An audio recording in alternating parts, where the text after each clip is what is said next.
And welcome back to the Lawless Brothers Radio podcast. I'm one of your hosts, Casey. And I'm Ryan. Let's get right back into where we left off. Yeah, we had kind of a hard cut there at the end. It was abrupt, but necessary. Necessary, yes. It was necessary. And so we were just ending, and we're talking about like where we survived the party. We did. We did not get murdered out in the middle of we nowhere. Came out alive. We all left in the same vehicle. Thank God. And we were safe and sound, dude. We were safe and sound, man. So this is May of 2022. That's where we are. And we're getting back, we're back into the swing of things, dude. It was crazy too before we get into it how like it was all a blur. There was event after event after event after event after event. Like literally right after that party, so like now we're in May.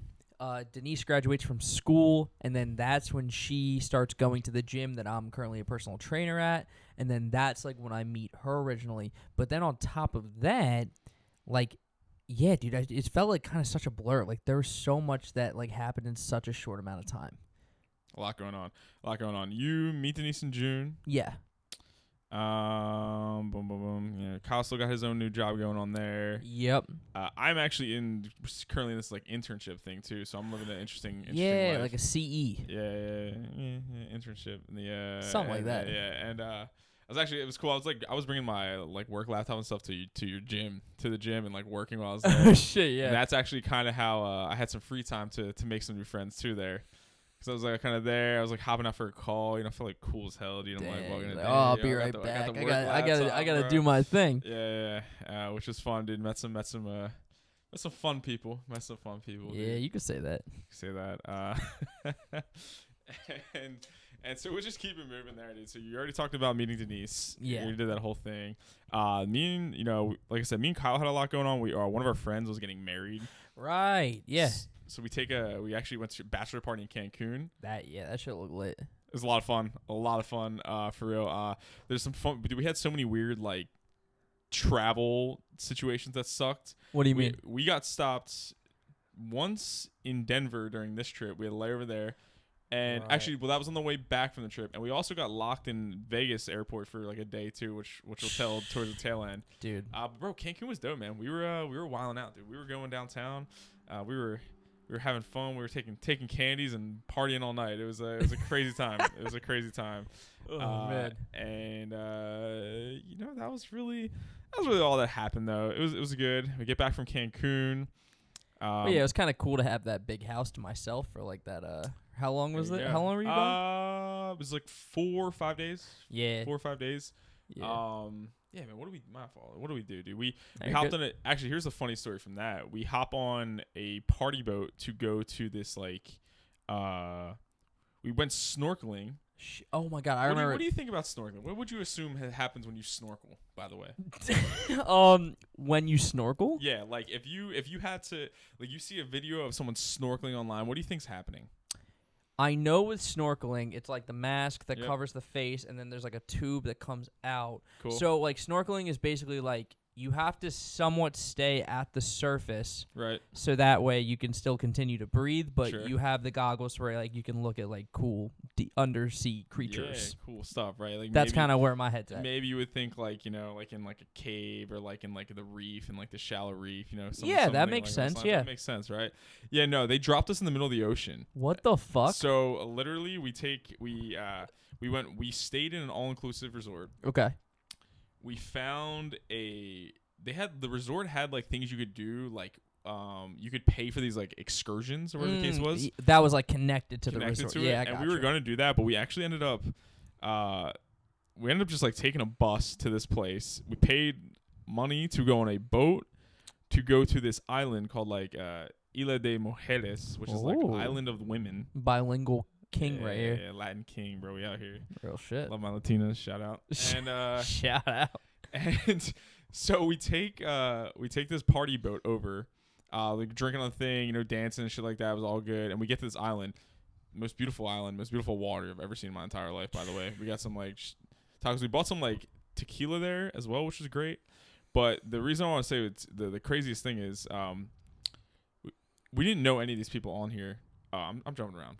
Snorkeling in the middle of the ocean. Middle of the ocean. Trash, bro. Trash, dude. I'm not like a great swimmer by any means, okay? Fair.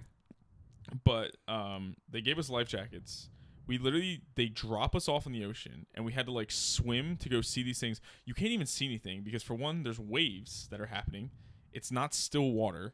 Oh. So you're talking about how you had to keep the thing above water. Yeah. You're just swallowing water. What the fuck? I couldn't really figure that part out. So I swallowed water one time. I was like, man, fuck this, dude. Oh, you went too deep. Yeah, I literally just took the mask off and just held it in my hands and just swam. But okay, damn, that sucks. But like, how did you think snorkeling happened? Like, wouldn't it make sense for you to connect that in your brain that the John has to stay above the water? Yeah, you would think so, but I never did it before, and I didn't think we were gonna get dropped off in the middle of the ocean, bro. And guess what? The ocean doesn't care about you. You are this tiny little thing in the middle of this ocean. It's trash, dude. Like, a lot of people I know have like the phobia of the ocean. I forget like what it's called, but dude, like, if you fucking think about it, it's this fucking endless wasteland that like has a gravitational fucking pool with fucking tectonic plates underneath shifting the shit around. Like, it's the scariest fucking thing on the planet. The moon changes it. There's all kinds of stuff. Ocean's crazy. I fuck with Rico Flex actually saved a human being during this, by the way.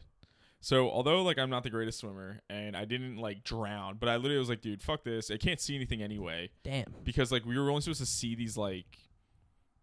There were like statues that were like underwater or something. Oh, that's like that, sick. Which was kind of cool, but you were hating. I wasn't hating. I just couldn't see it because I was fucking surviving, bro. Well, some guy like panicked and oh no, started like drowning kind of. But like, dude, he was like tweaking, and every time he was like drowning, he would take the mask and then put it back over his face. He was like panicking and like doing this over and over and over again. So he was just like drowning himself. Tyler actually like legit saved this dude. Holy shit! Shout out Rico. Pulled the mask off his face and like carried him to like the boat and the thing, which is pretty crazy. The boat came over to us at that point. What a great guy. But that did happen. Damn, I didn't know that. And we get to the island. The island's cool. We have to get back on. Well, dude, fast forward a few months. I'm at work, and these two girls who were on the boat like recognize me. They're not speaking English to me, and they literally just pull out their phone and show me a picture of like the side of my head. What the fuck? While on the boat, dude. Like from like your job? Yes. Like Holy. Not someone I worked with, but like random people like a customer. Yeah, dude, that's crazy. That's actually and like it's just small fucking world at that stuff. point. You know what I mean? But dude, Cancun was cool, man. The food from all inclusive was kind of. Every story that I've ever heard about an all inclusive is like garbaggio. Yeah. The food. Do we want to name drop the all inclusive? Hard Rock Cafe. Yeah, that's the one that everyone says. Yeah. But we got to go downtown, party. It was a good time. Did you get lost? No, we didn't get lost. Someone that was with us definitely did get lost, but they spoke Spanish, so they found their way. Dude, being in another country and being able to speak their language is like the fucking like that's like probably the most clutch thing that possibly can happen. Yeah, it definitely matters a lot. 100%. If you don't, you're gonna get you might end up in. If you're looking for bad stuff, you might find it. Yeah, you might get taken advantage of. You might find it. I definitely I definitely white knighted during the club with some girl who was like, oh, this guy's like following me, da da da. And I was like, yeah, bro, like she doesn't want you. She doesn't want you. Damn. And he was like, bro, fuck off, man, fuck off. I'm like, I'm just letting you know, man, she doesn't want you. And then that was funny. I have a tendency to white knight. That's a. Yeah, you're just like, yeah, dude, you're just always aware, always. I mean, dude, real quick side note, bro, the other day, I was at the gym, and my buddies were fucking laughing at me for this. Right at the gym, there's like this thing called like the BBL lounge, which is okay. Yeah, so like it's basically just a bunch of butt stuff for like girls and guys. What do you mean butt stuff? I mean like dude, they have like crazy like standing like hip thrust like cable stuff machines like these crazy like connected like RDL what machines. Gym is this? EOS. EOS. Okay. And or I think it's EOS. I don't fucking know. But thankfully, right next to it, they have like a leg extension, then a hip thrust, and then they have like a leg curl, and then like a different standing hip thrust right outside the door. And you need to be like a fucking cool, valued member. Like you have to spend extra money. You have to scan your John to get into the BBL lounge. Club. So what a lot of people will do is they'll wait for someone to leave, and then they'll just fucking catch that door and then run out. So tell me how, corner out of my eye, I just got done doing leg extensions. This girl. Are you a part of the BBL club? I am not a part of the BBL club. You don't have access to the BBL club. That's just, you know, I think you actually have to, like, when you're signing up for it, I think you actually have to show your ass to the member. Okay. To, like, the gym staff, and then they will be like, that needs some work, you're in. Well, yeah, I was gonna say that's You see what I'm saying? Okay, sorry. So instead of, like, maybe if you're signing up for it and your ass is already, like, huge, they're gonna be like, you don't need this. You know so what they I mean? said you don't need it. They said So you yeah, have they fat basically ass. they said I had a giant caboose, and they said I didn't need it. But anyway, my white knight came out where I'm by the leg extension machine, and this, like, older woman, out of the corner of my eye, I see her start to sprint for this door. I do, like, the fucking, like, like the Zach Galifianakis meme where, like, he's, like, playing blackjack, but, like, all the numbers are above his head. That started happening in my, like, frame of mind, where I'm like, I know that the speed of this woman running, by the time that she gets to this door, will not reach. So I fucking dash. I slide cancel, and Shit, okay. and I catch the door, open it for her, Damn. and said thanks. And my buddy Zach looks at me. He's like, it just starts fucking cracking up. He's like, you must be the greatest person ever, aren't you? Dude. You must just be the fucking best. Just doing God's work, man. And I just, that's really why I'm here. I'm here for a reason. I'm here for a purpose, to make people's life better, and that's what we're doing. More BBLs. That's really what we're here for. Yeah. And maybe she needed it, maybe she didn't. Who's to say? It's funny off tangent about BBLs. We were talking about this Of at course. work the other day about how, like, we're in this generation of this. This is, like, new things. Like, what happens to all these women? Dude, I saw that shit, bro. Oh my! Like, we are in, like, a literal new gen of people. What are these BBLs gonna look like 50 years from now? It's gonna look crazy, dude. Because now you have to kind of keep that up, right? Kind of have to keep it up a little bit. Is that how it works? I don't fucking know. Do you have to get, like? Is it like a subscription? Like, do you have to do it, like, once a year to, like, get it re-upped? Maybe. I know. How Like, does that work? women definitely get their breasts done and redone and stuff. I saw a clip of Megan Fox talking about how she's like, yeah, like, I went to a C, but it wasn't too big, so I'm going back to a B, and she's just like popping them in and out, like, It's like the fucking Michael Office N64 thing. cartridges. And Yo, shit. really? It's like snip, snap, snip, snap, snip, snap. Do you know the physical toll that 3 reverse vasectomies does to a person? What a legend. What a legend. But yeah, we'll see. When they're in the nursing homes and they got to get their asses wiped and just fat asses. Oh my god. Who knows? Who knows? Is it like like how, like, their chest sags? Like, is it gonna be, like, down to, like, their ankles? I hope that'd be fun. You hope? That'd be fun to look That's at. a wild visual to think about. I'm good off of that. All right, we got a little off track. You were being a white knight in Cancun, and then that's what happened. So now, just general stuff, just good stuff. Now, this is where me and Kyle are coming back from Cancun, real. and What month was this? June. July. June. I think it was late June. All right, yeah, Something June, tells me. July, something like that. And we get trapped in the Denver airport on the way back. Dude, this story is crazy. Actually, no, now that I'm remembering it, we didn't get trapped in the Denver airport. We are flying back to San Francisco. While on the flight, like a nighttime flight, someone has a medical emergency on the plane. Shut up. Like, someone, like, stopped breathing. Honestly, I don't really know. Did they, like, pass out, or, like? I don't know, but I do. Was it, like, far away from you? Yeah, far away from us. But basically, they have like safety things on there. Right. And whatever, like, oxygen they had they had to basically land because they were going to run out of oxygen. So we had to emergency land in Denver.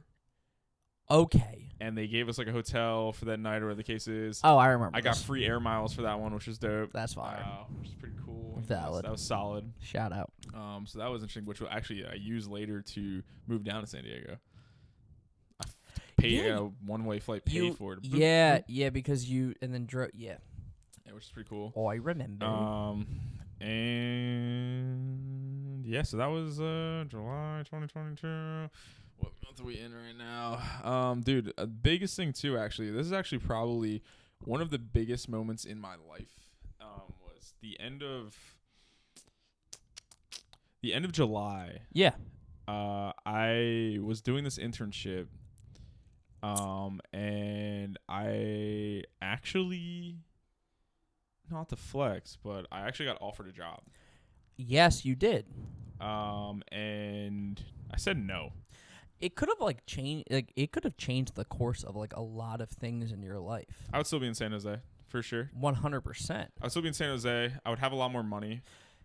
But I really just just did not want to do the job at all. That was like what I mean. It was a big thing. Is I felt like it was one of those big moments of like, not that there's anything wrong with this job, but for my life, I was like, I would be selling my soul at that point.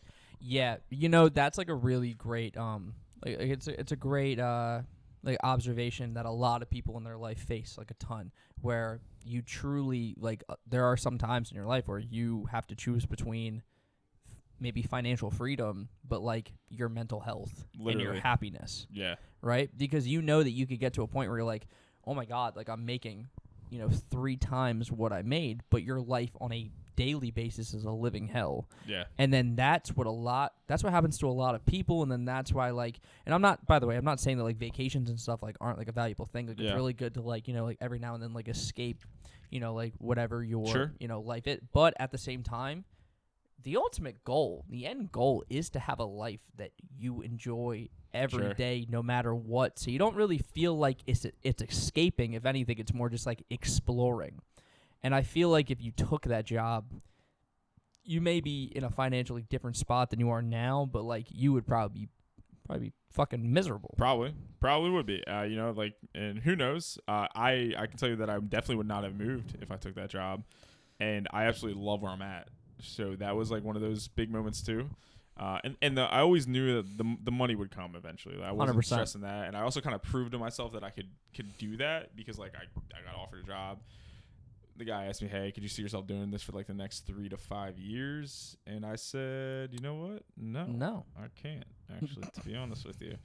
And I do not regret that at all. But it was a big moment for me. At the end of that internship. And yeah, man. So we after that, also we had this other thing too. We had already started planning the San Diego trip at this point. Yeah. So I knew that we were going to San Diego, which was part of my decision. Right. When this as well. And yeah, man. So we plan on doing the San Diego trip. Talk to me. Bro, San Diego, like that trip, like that was so much fucking fun. Having your friends fly out as well. It was so great to see them, and like because especially like they've always been like he's always been like your best friend. Sure. But like I've always really like admired and respected him.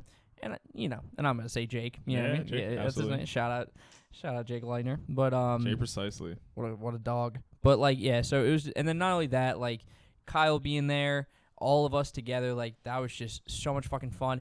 Dude, fucking if I'm not mistaken, it was either in the beginning of it or in the middle of it. But dude, we're at the fucking beach and like we're like just like throwing the football around and stuff. And dude, I jump over a wave and my ankle like lands on a rock and completely fucking twists. That's right. And I have a fucking like a twisted like minor sprained ankle off the ocean. And I just basically the whole time like I have like kind of like you, my pain tolerance is like crazy, like in terms of just like what I'm able to just like go through on a daily basis, to the point where like the people around me like forget that like I was even injured in the first place. Like I remember like when I like you would be like reminded in the middle of the trip like, oh shit, yeah, you fucked up your ankle. But like I'm just, dude, like I don't know. I feel like it's not a good thing. No, it's not, by the way. It's also not. But what I will say is like for some reason I just have this like inclination to just be like, I could either sit here and bitch, or I could continue for all of us to just like, let's just continue to have fun. Like I could have like sat out a lot of stuff, you know what I mean? Like I could have not like went to like all the dinners we went to, and like not like the clubs and stuff. Speaking of which, like it was really cool. Like one thing I don't. Saw your friend. Yeah, one thing I don't know if I've mentioned yet, but like I met one of my. We haven't like talked that recently, but like he's a fucking busy dude. He actually just moved like across the country actually because of like he was like in the Marines. Okay. But yeah, I met my like one of my best buddies, Mike, in 2012 off Xbox Live. So incredible times. Dude, real quick. It was Madden 13. Okay. There was a mode in Madden. It was called Team Play, which, funny enough, I think they might have brought that back. I don't know. I don't know if it's still a mode. I don't really play Madden that much anymore. But it was basically a mode where like it was like an online thing where you would search for a game, but it was like 3v3. So but like full teams, but like you could have 3 people user controlling different positions. Sure. So like for example, like I could be quarterback, you could user the running back, and then one of our other buddies could be the wide receiver. You press hike, and then like you get to like run your own routes and stuff like that. It was a ton of fun. And I literally remember I was 13 years old, or what did I say, man? 13? Yeah, man, I was 14. I was 14 years old, and I remember I was like, I've never played this game, and this is also, fun fact, if you're from the East Coast, this is when Hurricane Sandy hit. Okay, yeah. So Hurricane Sandy, We got off for like a week of school. we got off a week of school, and Yeah. also somehow we were one of the only houses with power. It's true. Yeah. I don't really know how that was possible on our street, Good point. Yeah. but I remember like one of my best buddies down the street was like, dude, like I can't fucking. I'm like, dude, I'm Damn. fucking chilling playing Xbox. We basically had a free week. Also, our fucking trampoline blew away into the next yard. You remember that? No. Dude, it flew over the fence into our neighbor's house. Damn. Yeah, so Okay. RIP trampoline. But anyway, long story short, I was just at home, just chilling, playing Madden, and I clicked on Quick Play for the first time. And when I went to search, it immediately found this guy. His name was Shamazal. Okay, Shamazal. And apparently, I've never watched the show. If I'm, you know, for the 30 ShamWow. concurrent viewers that we have, if I'm not mistaken, it's a reference to Adventure Time. Apparently, I think it's one of the Okay, characters in sure. Adventure Time. I think, apparently. Yeah. But it was this kid named Ben. Yeah. And Ben tried to invite me to a party, but I didn't have a mic. Okay. So guess what I did to get a mic? Xbox Connect.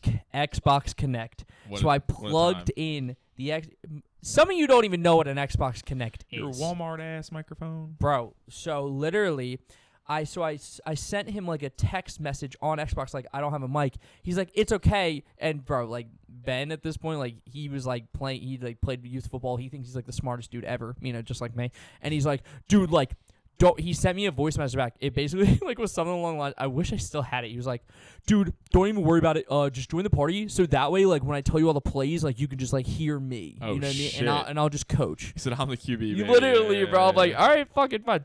So I joined, and when I joined the party, there was someone else in the party, and it was like, it's gonna crack me up the fact that I still remember that his name was NMD 16895 or something like that. I don't know why. Trash name. Terrible name, but that was Mike. And funny enough, like he was also talking, and then I plugged in the Xbox Connect, and I started talking, but.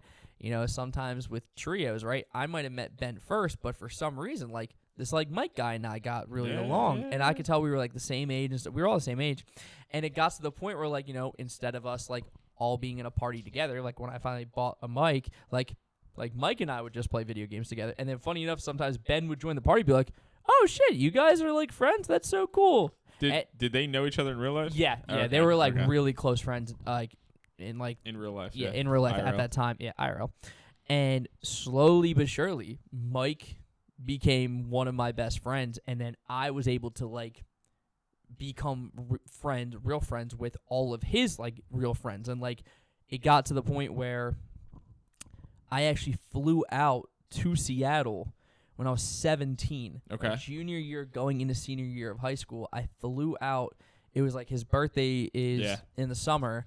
And I flew out and I stayed there for a week. Crazy. I stayed at his mom. Also, my first time on a plane was to meet a stranger that I Nice. met on the internet 4 years prior. We live in a wild time, dude. We live in a wild world, and the coolest thing that I always remind myself that I'm one of the luckiest people alive because I was born in this era. Yeah. That if at any point in time I want to fucking get on a plane and fly somewhere, I can. Yeah. If you really genuinely think of and I mean, if you're in the States and you don't have a pad, like whatever, like Sure. you can literally just get up and go no matter what, wherever. And I remember explaining this to my mom, and Mom was like, she always said, she's like Casey, like, what if like something like really bad happens and like he's like a fucking like 30-year-old man and like you fucking get raped and like all this shit. I'm like, Mom, like we follow each other on social media, like we've had FaceTime. I was like, dude, like I know all of his friends. I was like, Mom, if this one dude created an entire fake life and like 7 other fake lives of all these people who I've had multiple conversations with hours and hours on, and I was like, I said, just for me, then you know what? He's the most creative person of all time, and maybe I deserve to get sexually assaulted. Maybe like. Christ. You know, like maybe if he put in all this work, maybe he's earned it. I don't know. But anyway, anyway, that did not happen. It was really cool. Mike and then his other buddy. Funny enough, we'll have an episode for that. Okay. Kind of one of those situations actually. Okay. What we were talking about earlier at the coffee shop. For real. Dead ass. It's so tragic. Sorry about that, guys. We will get into that. Yeah, but funny enough, him and that guy Holy shit, met man. me at the airport, and then we drove back. I actually saved us from fucking dying the first night I was there. We had the music up so loud. I'm in the passenger seat. Other kid is in the back seat, and like music's so loud. Mike's like screaming. We're all dancing. We're all laughing, and I'm the only one like paying attention to what's actually going on in the car. Mike, he starts to veer off into like this left lane. Okay. And he's about to fucking collide with this car that's like speeding my up behind. God. And I'm like, bro, fucking move. And he's like, what? I'm like, fucking move. And I almost had to grab the steering wheel. And he's like, oh my God. So we fucking like turn and like the car goes, wah. And yeah. And he's like, thanks, dude. You saved my life. I'm like, I saved all of our lives. Never grab the steering wheel. That's gonna. Well, no. I know. But like, it was getting to the point where I was like, if he's not fucking listening to me, I don't know. It was a weird spot. You grab the steering wheel, the car flips. Dude, anyway, long story short, about that? one of the coolest weeks of my life, literally every single day was exactly the same. Wake up, fucking go out to breakfast, fucking play football, play basketball, go to a party, get blackout drunk, wake up, do it the next day. And we did that for a week straight, and it was like so much. Asher Roth, bro. Dude, bro, literally. And then not only that, one of his other buddies, his grandmom, listen to this, his grandmom owned like a $3 million lake house mansion in Washington. That's crazy. Dude, fucking sane. And the craziest thing too, Super rich kids, nothing but fake friends. Shout out Frank. Oh my God, did he listen to that new snippet that just dropped? No. Oh my God, it's beautiful. Okay. He literally says like 10 words and you want to cry. It's so good. Anyway, in this house, legitimately, it was like at least 3 stories because it had a fucking elevator in it. It was one of the wildest things. And one of the worst part is I have literally one picture from that night. Because, dude, this night was so much fun. There was there was like 40 people there. Like, they had a fucking like game room. They had a movie theater room. Like, it was... Wow.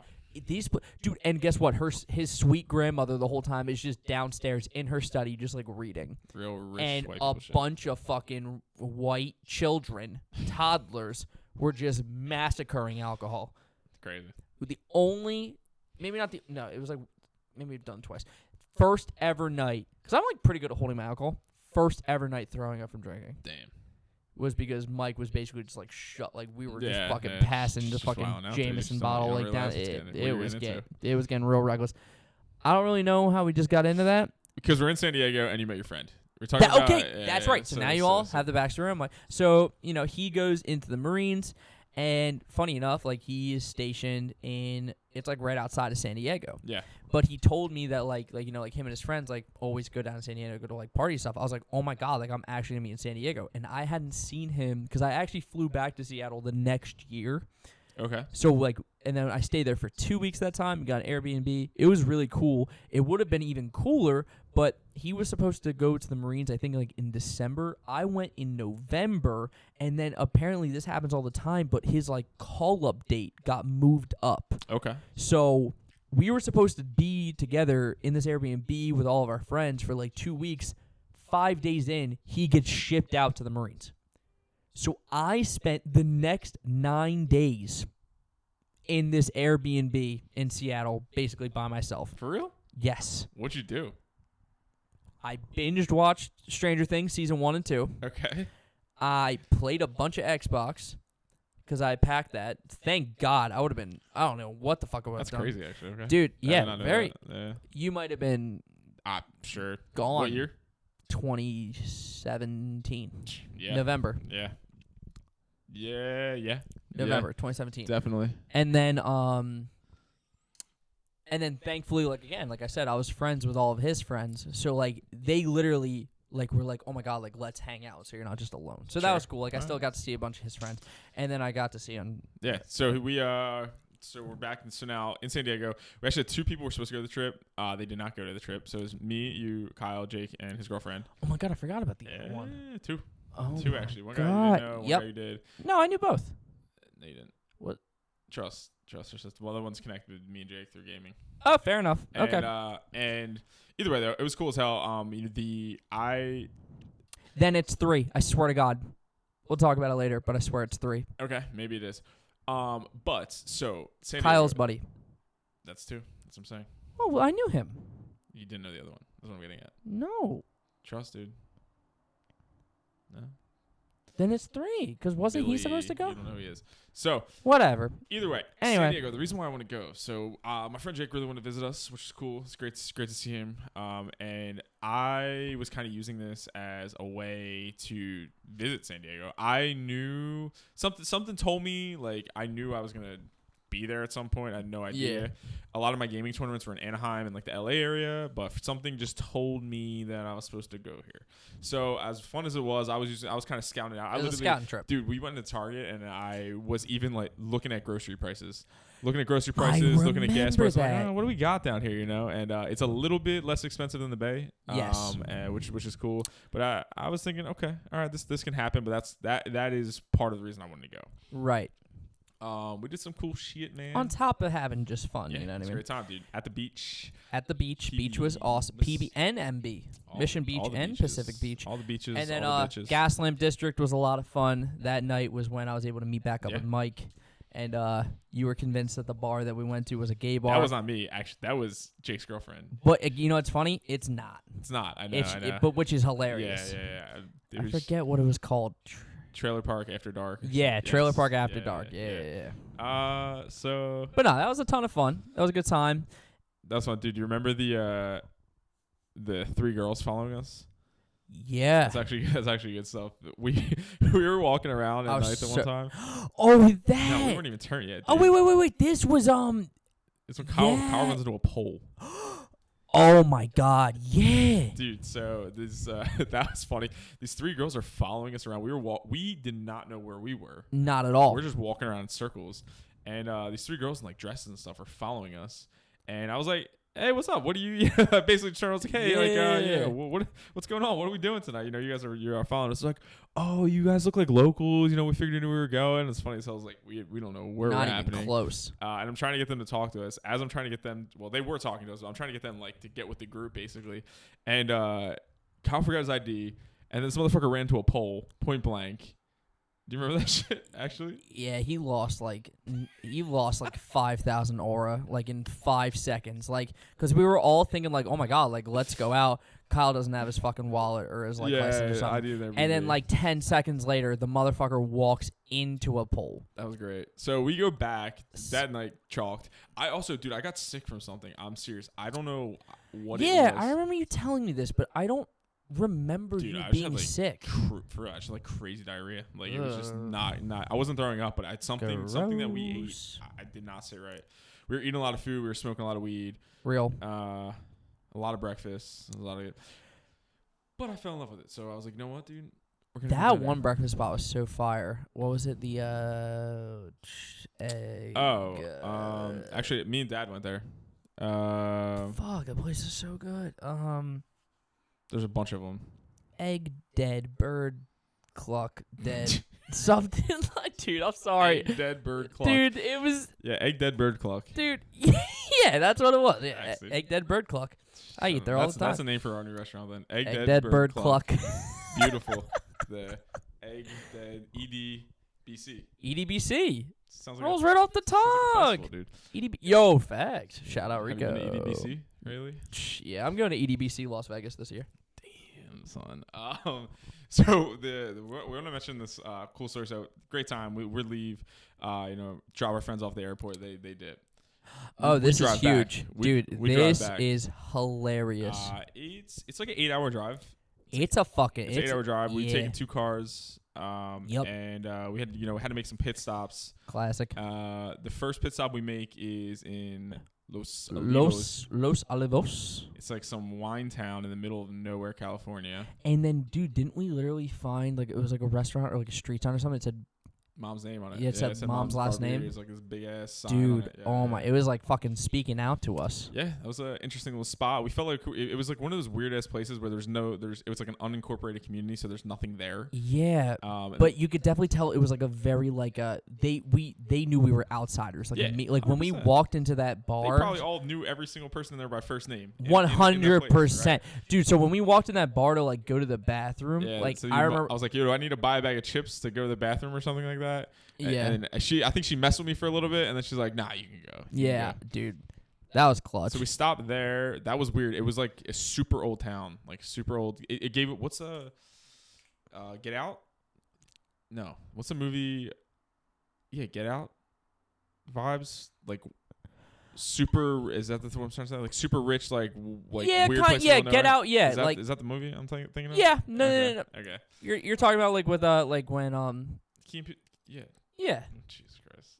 What? No. No, Jordan Peele. Jeez, I just said Key and Peele. Jordan Peele's Fine, movie. you're good. Yeah. You're good. Either way, like it was just one of those. But it felt very it felt very like excluded and exclusive. Yeah, super nice, like just wine place. Yeah. So that was the first wine stop. country. The second stop was the fun one. King City. King City in the middle of wherever, California. Dude. King City, we pull up. Well, we had to go to the bathroom. We were also hungry. We need to eat some food, dude. We were hungry. It's also getting fuck. dark. It was like we got there right at like dusk. It was like which kind of made it like real creepy. And if you haven't been to King City, strip. There was one strip of like restaurants and stores, and we were 1,000%, if I remember correctly, the only whites. Oh, dude, for sure. We walk into taco it was shop. It was hilarious. Shop. It's clearly the local spot, and they're hanging out, dude. And it was just funny because it's just me, you, and Kyle, and they're singing karaoke and stuff. Yeah. And they basically forced us to sing karaoke. Dude, oh my God, yeah. The videos that we have that are so funny. I think, if I'm not mistaken, Kyle went up first. Yeah. And then both and chose Piano Man, dude. And he's just up there, and like that's such a long song. I was like, I'm recording him. I'm like, dude, I gotta get up here, bro. It's just too. And then I started recording. Yeah, the songs are going too much. So that was a funny time. Singing karaoke in King City, California. Completely out of place. Banging ass Completely tacos. out of place. Fantastic, dude. What a time. Fire food. And then we get back. We get back from San Diego. It is August now. And then this is kind of the big midpoint of our tenure together in this place. The cats. The cats, man. So. We were talking offline a little bit about, I was like, Case, if you had to sum up everything that happened into like one moment, one turning point, it's the fucking kittens, it's the acquisition of these kittens. These kittens, man. So it's a shame. It's just, but that's what happened. So Kyle's coworker had this like litter a of kittens, yeah. right? And we definitely like, oh, it'd be cool to do this, blah blah blah blah, get some cats, whatever. But that was really the start and end of the and conversation. That was also a pretty long time ago too, actually. Yeah. For it. And unfortunately, one day this was actually a week after we get back from San Diego, these kittens just show up. Bro, I literally was at the gym, again, one of my normal, it was like 8 a.m. to 8 p.m., and I literally pulled it up on my phone, like offline before we were talking about this, and I literally remember walking into the house, and it's Kyle sitting on the floor with these two kittens, and I'm just like... Granted, we have like no furniture. Zero. No furniture, no... None. And these kittens, as fucking adorable as they are, because they're kittens... are not trained, dude. Demons. And I don't know, and internet roast me. I'm pretty sure that by this time of their age, they were supposed to have been like litter box trained. Potty trained, yeah, in some capacity. They had no concept of that whatsoever. And I've never had a kitten before. So I remember I was asking this girl I work with who I was like, how do I train these kittens to do this shit? And she was telling me, and it did not work. I think eventually, I don't fucking it know, eventually. Bro. So it got no. It got to the point where like they would do it in their designated area, but they would also do it basically wherever the fuck they wanted. Which was my bed. And honestly, just the kitchen floor and our living room floor. Yeah. It got to the point where like if you weren't home for an extended amount of time, the moment you opened the front door, you had to look down everywhere you walked Make because sure they weren't, it was gonna happen. The amount of countless hours that I spent cleaning up, like, and then on top of that too, like I remember like I bought like a new bed and mattress, and my room at the time was not like big enough, so the giant mattress box, it was cool, like inside of like my headboard it fit like all of like the wood and like tools and like stuff like to like build the actual whatever. Sure. So I just had like a giant headboard, and that was like leaning against the wall in the kitchen, and the cats were using it as like a fucking scratching tower. So I had to clean off like piss and fucking clean up the bro. It was just getting to a point where they popped 3 of my air mattresses. Like, so, like, I think by the 3rd air mattress, I was like, let me just buy a fucking mattress. Yeah, so even if they do scratch it, at least it's still a bed. Dude, so we got these kittens, man. Oh, my God. They would go out of their way to pee on my bed, which was crazy. Dude, the moment your door was even slightly cracked open, they would fucking bolt. It's like they bolted for your room. And this was like the culmination of when I like started to hate both of you because like, we had so many trips planned. It's actually kind of pretty, like, shout out like your point earlier talking about like vacationing and how it's an escape, but if that's like your only thing that you have, then it's not a good thing, right? Because home's not good, right? This is what that means. Exactly. And it's that was not our plan, and it's not the whole point, but it was the outcome because we had so many trips, so many cool things we were doing during this time that at the end of it, there was a lot of things that starting to cause some friction amongst us, if you will. We had just simple stuff like. I felt like I'm gonna stop saying like right now. I felt that a lot of the stuff in the house was purchased by us or mine that I had accumulated over the time I have been there. Right. We all went in this together, and I felt that things were basically just not being done, and almost from my point of view just like had been outwardly almost done on purpose, like disrespectful on purpose. Yeah, like no one cleaned these fucking cats, the litter box. No one cleaned these cats. They're pissing all over things. I get a surgery done. No one's cleaning dishes. No one's taking trash out. I forgot. You're a grown ass adult. How do you forget? And leaving laundry in both washer and dryer, and it was triggering me to no end. And those kinds of things add up over a while. 100%, yeah. It's just like it's like a snowball. You know what I mean? It's just like as it's gonna continuously run down that terrible roommate hill. You know what I mean? It's just gonna get fucking bigger and bigger and bigger and bigger and bigger. And I could not only sense the frustration like within you, but I definitely think that. And again, I'm not going to sit here and defend my actions because I know that there's definitely a lot that I should have and could have improved on, like while you and I were living together. But I do believe that the added like stress and just like, dude, of just having basically having living beings that we really didn't ask for at that time.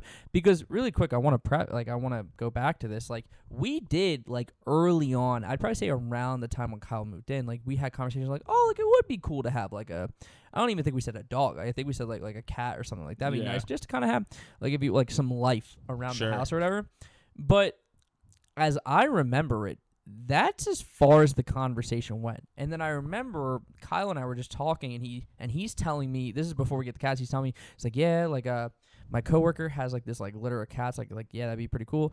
And I was like, yeah, like like maybe like I was like, like let's like kind of all talk about it together. And then I remember like a week passed, and then I just come home to 2 cats. Sure.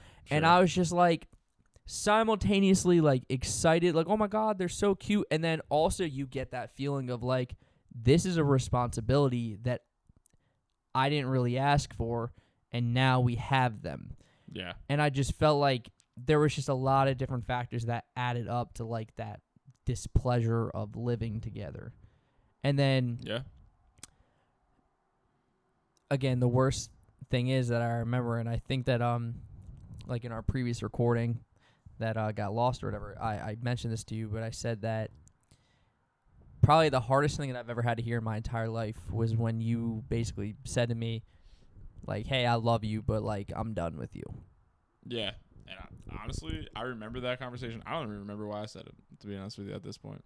Well, again, I don't think that it was one, like, specific reason you said it. Again, I think it was just, like, the culmination of you feeling disrespected, you feeling like I am putting all of this effort into the house and no one else is showing it. And maybe even at that time, like, you just expected more from me. Sure. And I wasn't doing,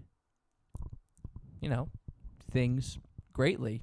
Yeah. And I guess that just in that moment, because there are a lot of times where you just get mad and you just see red and then you just kind of say whatever's on your mind and then, like, you'll just kind of black out. I do, yeah. But even if I think that that's what happened, I still, like, really, like, was like, holy shit, like, my best friend, the person who I was able to, do all of this cool shit with, even though I was always going to move out, like, I'd be fucking sitting here lying saying that you did not make that transition as easy as possible, and then on top of us, like, really grinding and working together to, like, get fucking free tortillas off the Safeway app from fucking going to the laundromat. Like, and I thought of all these memories, like, flooding into my head. And when you said that, I was just like, dude, like, I must have really fucked up. And I must have really consistently fucked up for a long time for you to say this to me. And that kind of, like, flipped a switch in me to want to be better, not only, for the person that I'm living with, but just better for myself. Sure. Like, I should because even though, like, it was disrespect to you, I was disrespecting myself by not being a good person. Fair. Glad you took that, Yeah. reflected on that in that sense.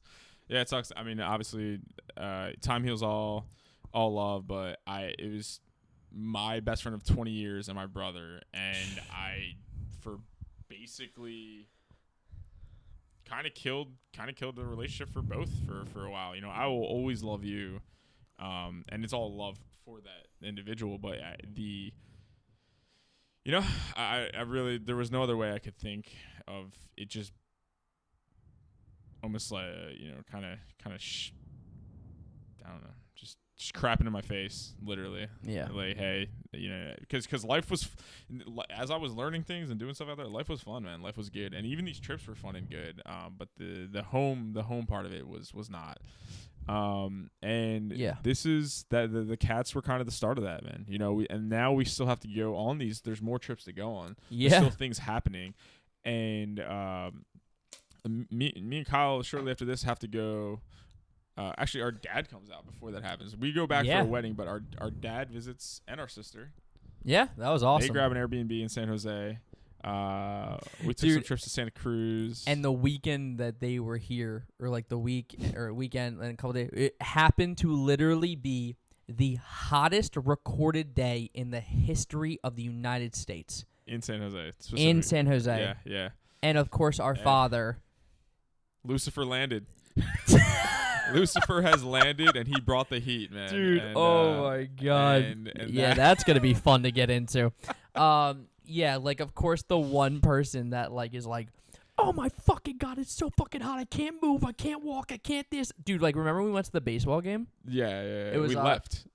Yeah, we left, I think, in the 7th inning stretch. I think we dipped. I don't know when we left. I know we left early, yeah. Went to the Giants-Phillies game. Yeah, which was fun. That was when we learned that Denise had been to the East Coast before, too, which is fantastic. Dude, oh my fucking God. The East Coast, Oakland, California. Bro, so this story's great. We're all in the back of the car, Rye's driving, and it's, our sister, dad, Denise, and I, and we're all just kind of talking, chit-chatting about, like, just, like, stuff. Like, I think Denise is asking my dad questions, and our dad. And our dad just goes, like, oh, like, Denise, have you ever been to the East Coast? Without missing a fucking beat, Denise goes, oh, like, you mean Oakland?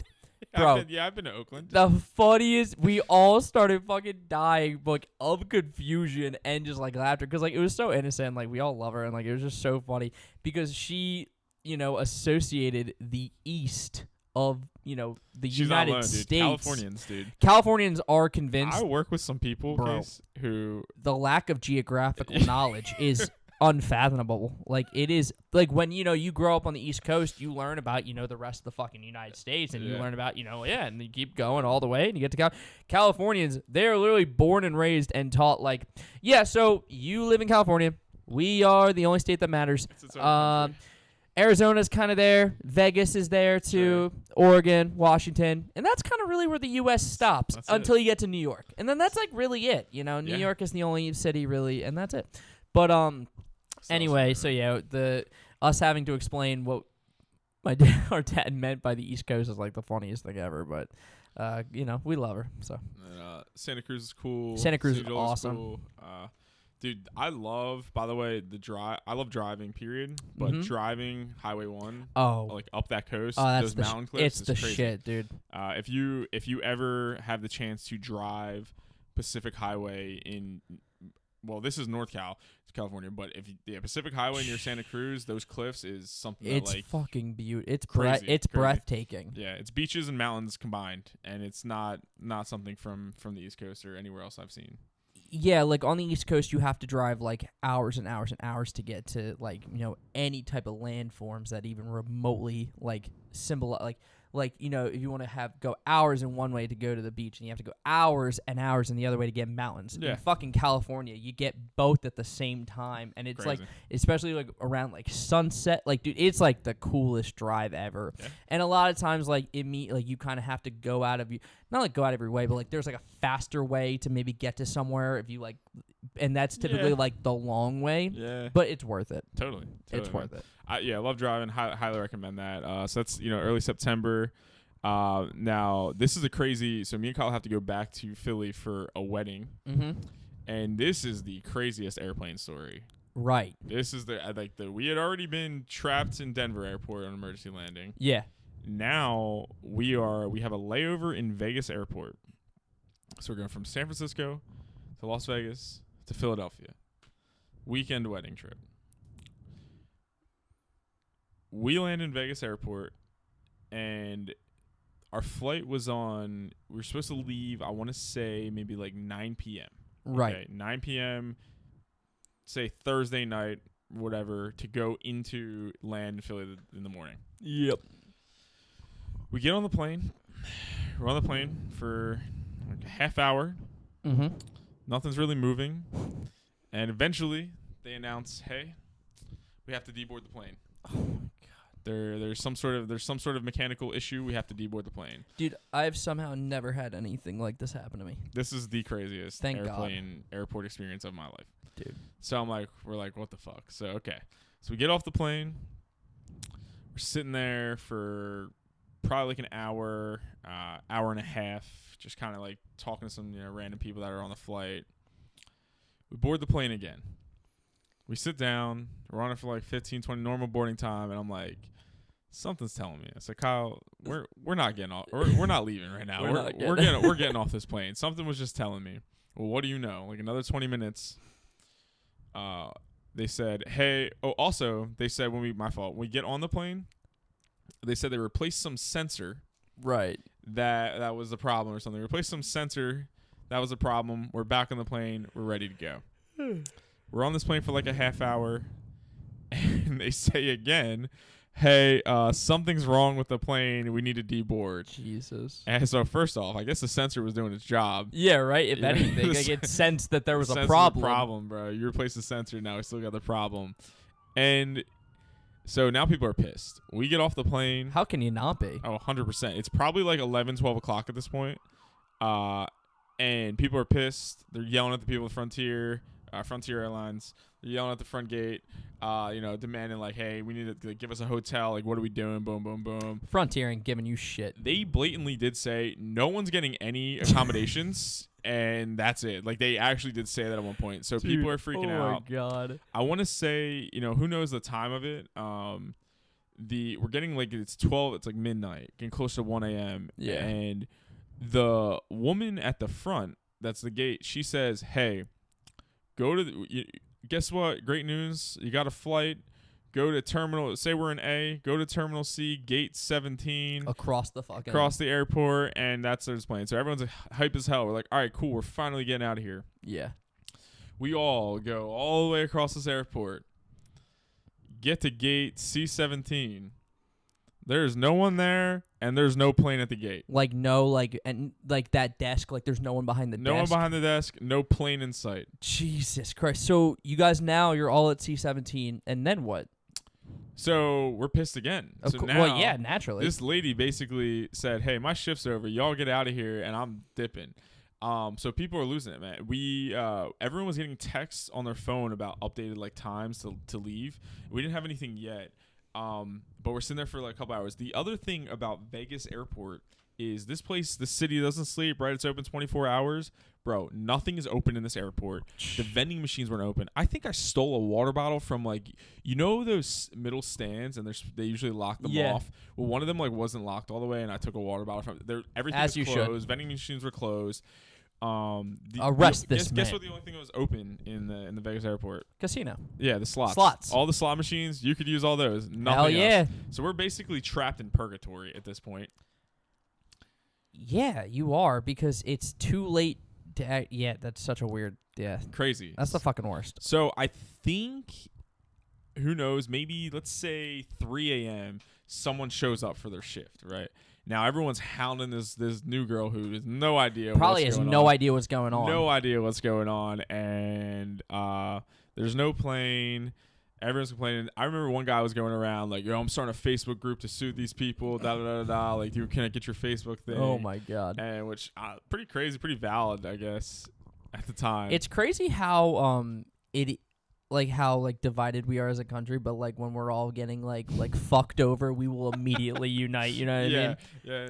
I don't know you, but you're gonna join our Facebook group and we're gonna fucking figure this out. Absolutely, to go against the machine. Yeah, dude. absolutely. Big, Uncle Sam, the dude. man. The man. Shout out to so Rock. now again, we don't have any hotel accommodations. You would think that there's like, hey, flights at 1 p.m. or whatever, come back then. No, dude, we get trapped to where like every hour we're getting a text message. Okay, flight boards at 7 a.m. or flight boards at 5 a.m. Flight boards at 7 a.m. Flight boards at 8:30. You're just getting boom, like bread. boom, You're boom, just getting boom. like breadcrumbs. Just dragged us along this whole thing to the point where I was like, dude, Kyle, We might have to go home. fuck this wedding, dude. We've been trapped in this airport for is like 16 hours with no answer. And what was the day of the wedding? I think Was it Saturday? it would have been the next day, right? It would have been Saturday. Yeah, say it was on Saturday. It is now Friday around. We left Vegas Airport Friday 1 p.m. Oh my god! And you've been there since 9 p.m. the previous night. Correct. Craziest shit ever. No accommodation. I think they gave us that's a lie. They gave us I want to say like $100 90-day voucher or some bullshit. I'm like, bro, I'm not flying Frontier ever again after this nonsense. Yeah, what the fuck? What's this voucher gonna do for me anyway? Dude, it's ridiculous. Unreal. And so we did go to the wedding. Wedding was fun. That's that. Come back from said wedding. And that is what month we in now. It's like September. Boom, boom, boom. Yeah. And then my life kind of took a lull. I wasn't really doing a damn thing for the next few months. But you. Yeah, I had some fun stuff going on. So the coolest thing I would say is like, now Denise and I are about a month into our relationship. Nice. And What's do you have official date? August 22nd. August 22nd. Okay. Hope I didn't fuck that one up. But anyway, this is going to get stitched with her saying, and he did, because it's August 23rd. We'll see what happens. But anyway, but no, her and I are like a month strong at this point, and I'm fucking, how the first month of a relationship, just fucking head over here. I mean, it hasn't really ever ended. Sure, the honeymoon phase. Honeymoon phase. But, yeah. But, dude, everything is so cool, so new, so exciting, and of course, like, I love living in California, but, all of my best friends who I grew up with and did everything with forever are all back in Philly, right? And my favorite holiday is Halloween. Yeah. I love the vibes. Big horror fan. Yeah, I'm a massive horror movie fan. I have, like a bunch of, like, horror, like, Halloween, like, memorabilia and stuff in the house. And, like, dude, like, so, like, my, like, main passions are, like, honestly fucking, like, football and horror movies. Sure. Like, that's my thing. And so yeah, that's also like probably like Fall. why just the fall is like Yeah. my favorite just thing of all time. And my friends were like, dude, like, so our house back in Philly was like the party house. Like once we moved into like that new house, like with mom and all that, like that was the spot where like all of our friends would come over, and like I would host the New Year's party, I'd host a Christmas party, I'd hosted a Halloween party, like all that stuff, right? And all my friends are texting me, and they're like, dude, like, this is going to be, like, the first, like, real party of, like, holiday party of the year where, like, we're not going to your house. Like, this sucks. And I was thinking, like, maybe it doesn't have to be. Like, and I haven't been home yet since I came back. Denise hasn't ever been there. Denise has never flown to Philly. She's been to Oakland. Yeah, she's been to the East Coast. She's been to Oakland, but she hasn't been to Philly. Yeah. And, I had been, in California since January. So it's January all the way to October. I still have not been home yet, one time. So I'm like, dude, like, yeah, like, let's fucking plan a trip for me to fly back for Halloween. And all my friends were like, yeah, like, don't you have, like, a new girlfriend? And I was like, yeah. They're like, dude, it'd be so cool if she could come. I'm like, oh, my God, yeah. And by the way, I'm, like, not the type of person who, like, really thinks that, like, oh, like, we've only been together for a month. Like, you shouldn't, like, meet my friend. Like, if anything, like, I want her to meet my friends. I want her to meet my family. Like, I want her to meet I want her to meet everyone. You know what I mean? Like, I really, really... It's a good sign, right? Fucking absolutely. Yeah. Like, I was really serious about this, and I was serious about her. So, I'm making the plan to, like, we find the perfect weekend in October. Like, it's around Halloween and stuff.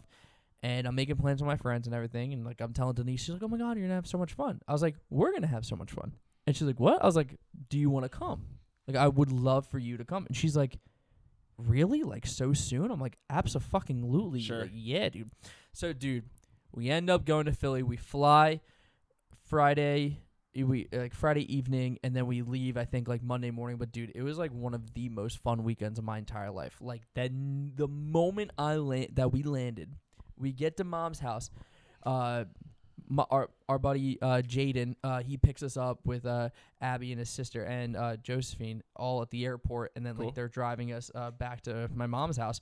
I shit you not, we drop off our stuff, and then we immediately get back in the car, and then we drive to go to this like haunted like Shady Brook, like nice. that kind of thing. And dude, it was so fucking cool. It was so much fun. My best friend Brendan showed up, and then like Nate Love was there, Billy was there. Like, it was all the big group, you know what I mean? And it was just so cool for her to meet everyone at that time. And we just had a fucking blast. And plus, she's such a scaredy cat. Like, she hates all that shit, but she had a good time. Yeah. And then we went. That stuff's always fun, dude. It's like my favorite fucking thing ever, dude. They had like fun. the fucking hot apple cider with the apple cider donuts. Oh, that shit was fire, bro. But yeah, dude. And then we went to a Halloween party at Abby's the next day, and that was a ton of fun. How was Denise meets mom?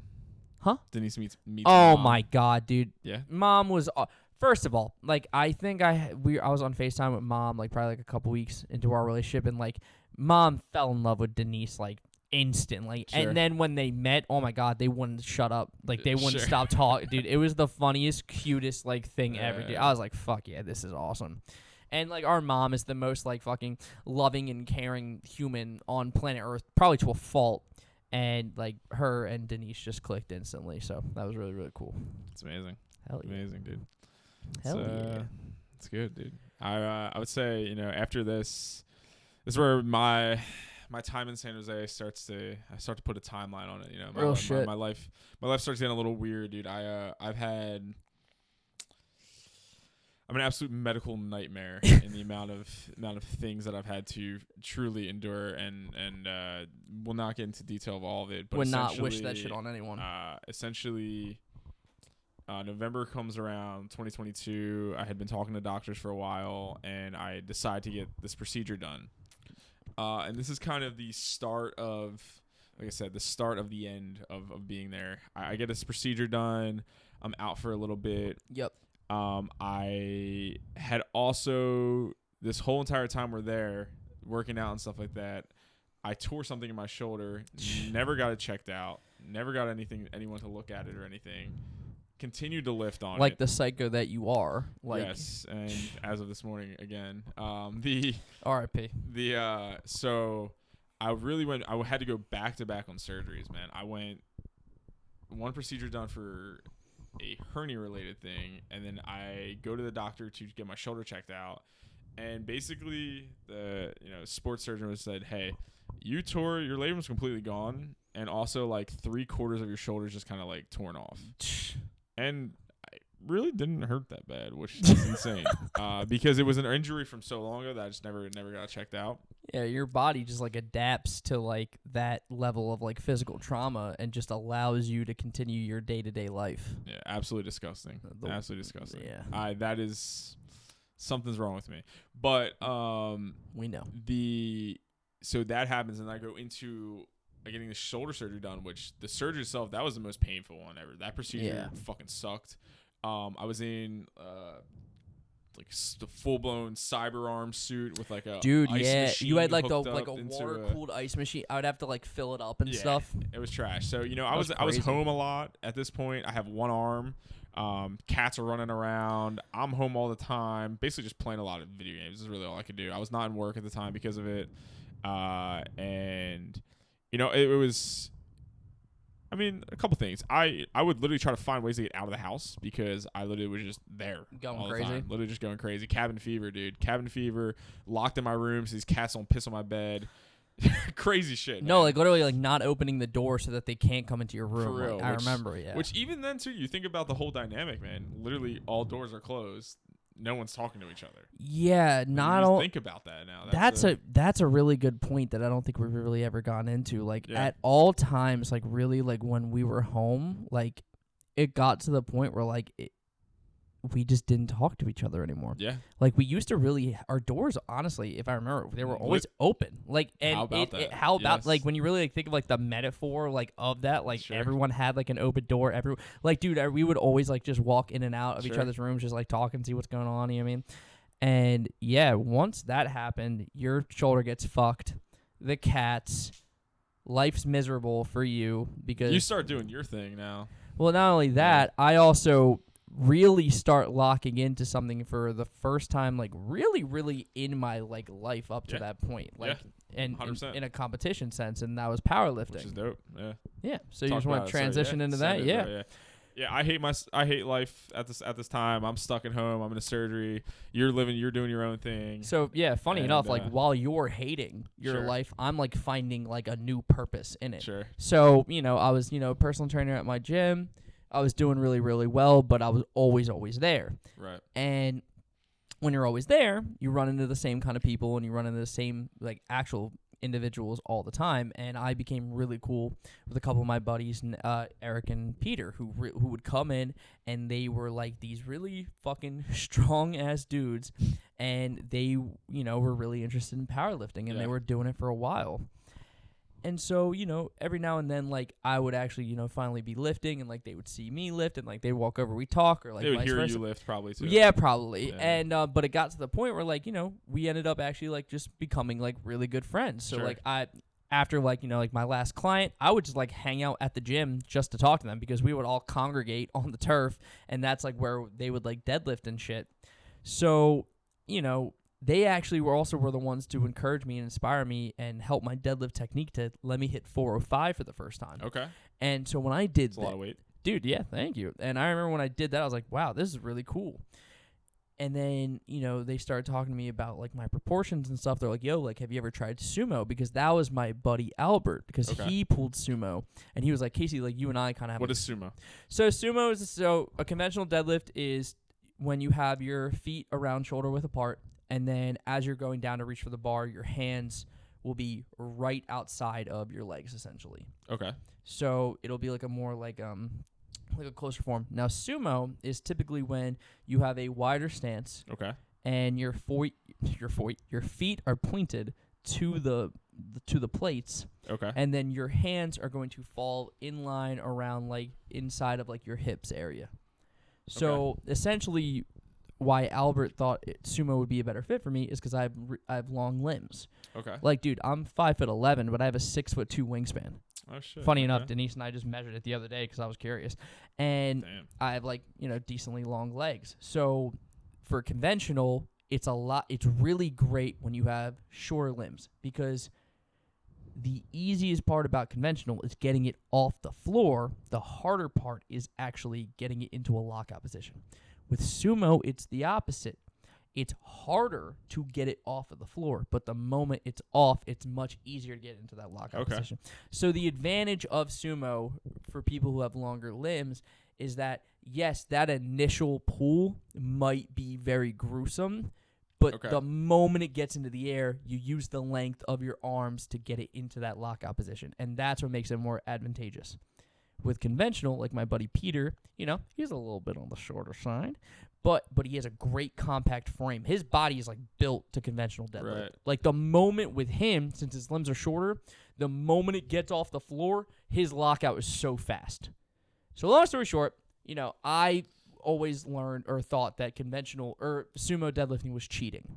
Okay. Like that's like what you're like. When you powerlift, are you allowed to, like, for competition, do you have to pick one? Or is it only, you know what I'm saying? No, you could do, however you get the bar up, it doesn't matter. For real? Yeah. Okay. Yeah, there's no, like, sumo competitions or, like, conventional competitions. Like, maybe they had it, you have to be conventional or something. No. Okay. But honestly, it's, like, probably, like a widely accepted myth, maybe, or something like that. But, when, like, we were, 2022 lifting, and especially people will remember this, like if you were chronically online, but like 2022 lifting TikTok and Instagram, like that was like a different era, like, and that's like really, really when lifting became like popularized. Like it became like a very like socially, like, for example, like if you told someone in 2017 that you lifted 6 days a week, they'd be like, yeah, you're a fucking psychopath. Yeah. But in 2022, if you said, yeah, I lift 6 days a week, they'd be like, dude, that's fucking awesome. Do you think that's because you were doing it, or is that, do you really think that was like me? Yeah, like I'm saying, like, okay, do you think that, like, how do I explain it? Your algorithm, for lack of a better word, is you in the gym 6 days a week, so now you have, or do you really think? So yes and no. Okay. But here's what I believe. Okay. So the gym itself, like lifting culture, is a niche. Bodybuilding and powerlifting culture is a niche within a niche. Sure. That niche within a niche started to become not niche. Okay. Like, that's like when you start seeing all the memes of like the fucking like broccoli haired kids, who would like congregate around benches. Like, but that really wasn't a thing pre-COVID. Like, lifting became like kind of like almost like how we talked about you like playing professional video games. Yeah. Like, like back when you were in high school and you're like, yeah, like I'm an MLG, like some people like be like, what the fuck? You play video games? You're a fucking loser, like whatever. Yeah. The gym has now become like the trendy teen thing to do. Like it is like a literal, like it's a trend. It's good. It's good. I think. And I think overall it's a good thing. No, it is a good thing. People have a better sense to want to better their health. 100%. And as the years have continued in that's like a side effect of COVID. 100. And I was legitimately no, you're good. I was just about to say in the last 5 years that has really become like the shift of. I'll be so honest with you. That's what it was for me. Yeah, dude. Like, but by the way, when COVID happened, no one really knew what the fuck it was. And what I mean by that is we had no idea if this was like legitimately a serious, like, this is going to fucking, this could wipe out the world, which honestly, and then, there's a bunch of deaths associated with it, but apparently that's like a whole bunch of not, but hey, we're not here to get away. Anyway, but my point is like, at that time, it was November of 2020, I remember really telling myself that, like, first of all, like, I looked like shit because, like, I was, like, skinny fat. Like, I had a fucking, dude, so what I mean by that is I had, like, a bird chest, zero muscle definition, and, like, a fucking beer gut that I would suck in all the time. Goddamn waffle fries. Drank a shit ton of alcohol. That's all we did. Like, we would literally drink every single weekend, and I ate the fucking worst foods imaginable, bro. When you are really getting into like decent money, but you have like no bills. I was, bro, ordering like fucking 4 deep dish pizzas from like Uno's Pizza on like Uber Eats every night. Full-time Chick-fil-A check and bro, on Big Macs. Bro, fucking Big Mac bundle boxes, 2 Big Macs, 2 double cheeseburgers, 2 large fries, 20 McNuggets. Dude, we're talking that's like 5,000 plus calories, and I was eating that shit in one sitting and wondering why I felt like shit all the time. Like, dude, like, it was getting to the point where, and then not only that, we're not allowed outside. It's fucking COVID. Right. I literally turned 21, and the next day, the national pandemic is announced. Yeah. Like, yeah. So my whole year of even being 21 years old was gone. Like, like everyone's like, oh my God, like when I turned 21, I had the best year of my life. I literally didn't have one because I wasn't allowed, like legally. We went out for the night of your birthday before the world closed down. Yes, I literally can say confidently that I was one of the last human beings on Earth to go out, be 21, turn 21, and that was the last night pre-COVID ever. And March 13th, 2020. Yeah, dude, unbelievable. Anyway, so, and then again, fast forward, so like November 2020. You're skinny fat. Skinny fat. I feel like shit. I look like shit. I also like don't want to be here, but we'll get into that. Okay. And when I say don't want to be here, I mean on the face of the earth. All but right. Well, we will definitely have an episode dedicated to that. But you had tried to get me into the gym for so long. Whether you realize this or not, once a week, so by the way, some of the gyms were opening back up, I think, in Jersey. Yeah. And no, they were still somewhat open in Pennsylvania, and then maybe they all closed down in Pennsylvania, and then maybe we had to go to Jersey, something like that. Yeah. But once a week minimum during this time, around the September, October, that time, you would ask me, like, yeah, okay, so do you want to come to the gym with me? Yeah. And I would say no every single time. Yeah. And on one of the nights that I genuinely was, like, feeling, like, at my absolute lowest, to the point where, like, I thought that within a few days from that day, like, I wasn't going to be here, you walked into my room, and you literally said verbatim, I know it probably doesn't matter that I'm going to ask, like, literally, but, like, I'm going to the gym. Do you want to come? And something came over me where I was just like, you know what? Yeah, I'll go with you. Because in my head, I was thinking, this is going to get real fucking dark. I'd like to really hang out with Ryan one last time before I'm not here. Okay. And that night, we went to the gym, and you're like, I'm hitting chest today. I'm like, oh, okay, cool. How old were you? 21. Were you driving yet? No, right? I just got my license. Okay. All right. Because that just reminded me of something else. No, you're good. Gym, but yeah, okay. But we go to Edge. Yeah. So Warrington. Yep. And you're like, yeah, okay. So like I typically, like, when I hit chest, like, I bench. So, like, have you ever bench pressed before? And I think did like 1 or 2 times because I took like a weightlifting class in high school, but like for some reason I never took it seriously, and I fucking regret that to this day. That would probably been, a really like literally like that's like a whole year that like I could have learned how to weightlift and actually took it seriously. That was just gone, right? But anyway, so I keep accidentally clicking the plus one. Anyway, we go on the bench. And we're, like, warming up with a bar. This bar feels heavy as fuck. The bar. I am a 21-year-old grown man, apparently. How much does the bar weigh? 45 pounds. 45 pounds. And this is feeling like a ton of fucking bricks on my chest. Yeah. But I'm still able to do it. And I'll never forget this. Verbatim, you were like, all right, so I typically like to warm up with, like, a plate, but let's start off with something light, like, just for you. Can you put a 25 on each side? 25 pounds on the bar. That's gym math. That's 95 pounds. Yeah. You are behind me, not really spotting me. You're, like, on your phone. But, by the way, I'm not shitting on you because it makes totally sense because you're literally like, yeah, like, let's just start off with something light, something easy that you can do. And you're really just, like, not paying attention, which is fine. Like, you're just chilling on your phone because you're just assuming I'm just going to fucking, crank the shit out. Right. I go to pick the bar off of the fucking rack. It plummets to my chest, and I cannot move. I'm a grown man, and I can't bench press 95 pounds. And I'm sitting here, and then you finally know, I'm like fucking like squeeze, I'm crying, every emotion. And you look down and you're like, dude, what the fuck are you doing? Like, lift it. I'm like, what the fuck do you think I'm trying to do? Like, get this thing off of me now. And you're literally like, just bench it. I'm like, Ryan, I can't move. Yeah. And you finally pick it up, and you just look at me, not like with a look of disappointment, but more with a look like, damn, you really can't.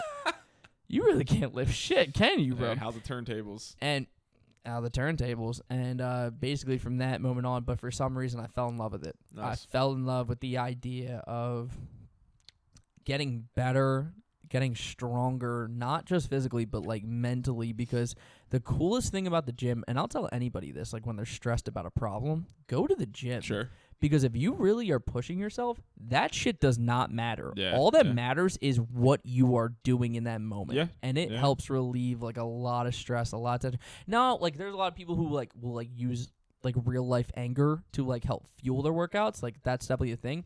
But like let's just say like there's something you're nervous about or like something that you just can't get off your mind. If you go to the gym and you start fucking squatting, that's the Sure. last thing that fucking matters. You are not thinking about the girl, or you're not thinking about the weird conversation that you had with the girl at Right. Starbucks when you're under 200 pounds on a fucking squat Yeah, rack. You man. know what I And mean? if you lift, also, I mean, not even lift, whatever it is, dude. If you get tired to the point like you don't have the capacity to be mad. Yes, You know, like that's you- exactly. It doesn't have to be just lifting. That's 100% right. But yeah, you're right. Honestly, anything physical, like Yeah. anything like movement wise, anything like if you start to sprint, you Sure. sprint as fast as you fucking can. You think you're thinking about like No. what your friend Yeah, might have you said? can't get lost in your head, dude. It's too. You're It's in impossible. front of you, whatever's in front of you, right? Exercise genuinely is one of the best medicines. How about Is that? what I hope people take away from this. Sure. But anyway, fast So forward. the gym saved your life. I've been on record saying that like countless times, but I'll say it one more time. The gym saved my life Oh yeah. in the most like not cringy way possible. Like a lot of people will say like, "Oh my god, like your music saved my life." Or genuinely, that decision to go to the gym that night with you altered the entire course of my life from 48 hours to where you and I are right Fuck now. yeah. All right. That's good shit. So, fast forward 'Kay. 5 years. Well, no. Fast forward 2 years. Because now this is November of 2022. Okay. And my friends have convinced me, like, hey, we are all thinking about doing this powerlifting competition in February. Yeah. Like, let's all fucking train for it together. Like, let's do it. So, dude, you have to fucking pay for, like, the USAPL membership. You actually have to pay to join the competition. I was, like, out. I forget how much all of it cost, but I was, like, out, like, $200 Okay. to lift competitively. Yeah. You know what I mean? Like, and again, I'm not, like, bitching. Like, it's still cool, but, like, Sure. it's like, damn, like, this is, like, an investment. Dude, I had to pay, like, $150 for, like, these competition-grade knee sleeves. I had to pay, like, almost $300 for, like, the whole, like lifting, like, singlet, the socks that come with it, the shoes that you have to wear, like I think I said socks, yeah, like all the stuff. Like it's a lot of gear. That your belt is expensive. There's so much that goes into powerlifting. It kind of like reminds me of like someone who's like really good, maybe at like travel baseball or something, like all the gear and stuff that you have to buy, or like hockey or something like that. Like, dude, there's a lot that goes into powerlifting. The straps, wrist wraps, like, dude, clips, everything. So, but we're training for this competition, and I decide that I'm going to compete at, oh my God, I hope I'm 82.5 kilograms is what I believe it is, which is 181 pounds. Okay. And I, at this point, am, like, I'm, like, hovering around my correct weight, but for some reason, like, before the competition, I started to gain, like, a little bit too much weight. I don't really know how it happened. I didn't really change my diet that much, but, like, I guess I just wasn't consistent with my cardio or something. Sure. I don't know what the fuck happened.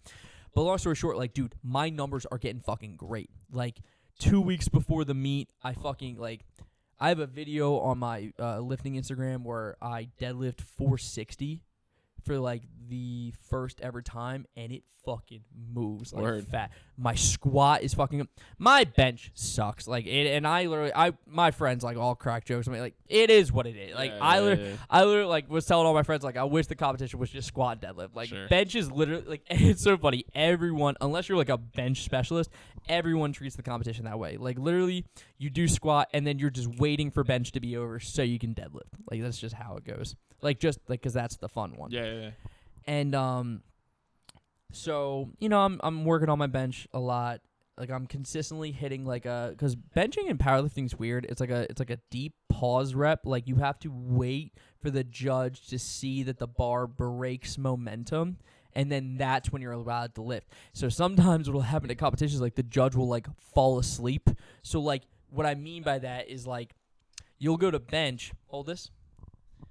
You'll go to bench, and it'll come down, and you're just here, and you're just waiting for the judge to say, like... Okay, I gotcha, yeah. And then eventually the judge will be like, press, and you're like, fuck. You're like, you know, and that happened to me a couple of times, funny enough, at the meet, which is probably why my numbers sucked, but my squats started to get really good. Like, dude, in the gym, I hit 365 on squat. Did you bench after the lat thing?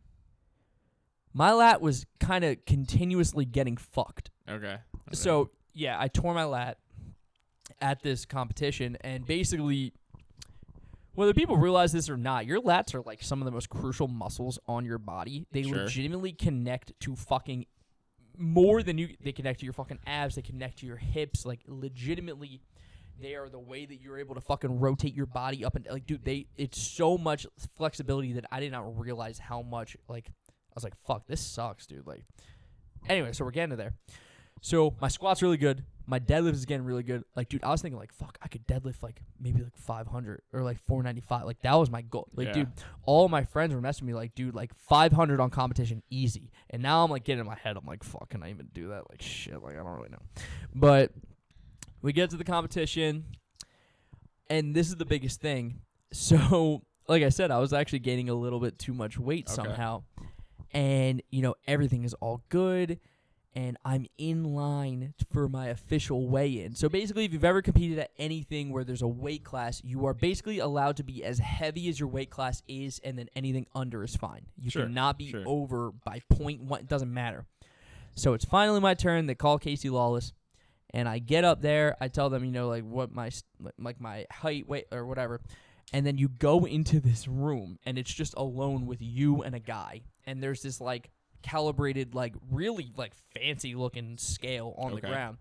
And so most people, like, you know, like, they feel pretty confident about their weight, so there's, like, kind of weighing and whatever. So, but I kind of knew I was coming in a little bit heavy. So I took my shirt off, I took my pants off, like, I was in socks and underwear, and I step up, and I believe it was 181 point something. It might be 181 flat, but I'm trying to think. You had to weigh under 181? Yeah, 181 and below, I believe. So you what? Like, you're 182? So or like I step on the scale, and I'm 181.8 or something like that, or like 181.7. And the guy looks at me, he's like, "All right, well, some people, you know, maybe if you just take your socks off, that might actually take some more." I'm like, "All right, fuck." So now I step back onto the scale.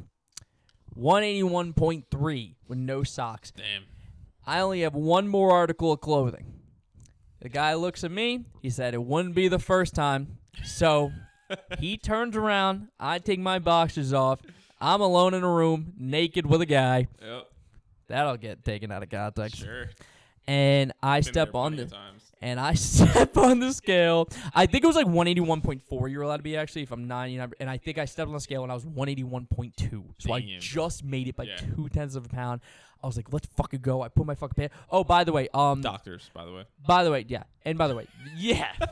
Also, I didn't tell anyone. I forgot to mention this. So before the first time I weighed in and I was over, I actually got out of line. And I spit into a water bottle for like 25 minutes. Did you think about cutting your hair off? You know, it's funny. I just got a haircut. Okay. So I actually shaved some weight off before. But no, I ate a bunch of Jolly Ranchers, and I had all this saliva, and I just kept spitting into a fucking water bottle. Damn. And then so I thought 30 minutes was long enough. So then I went back, and then that's when all that stuff happened, where I got naked in front of a doctor, and then weighed in, and then everything was all good.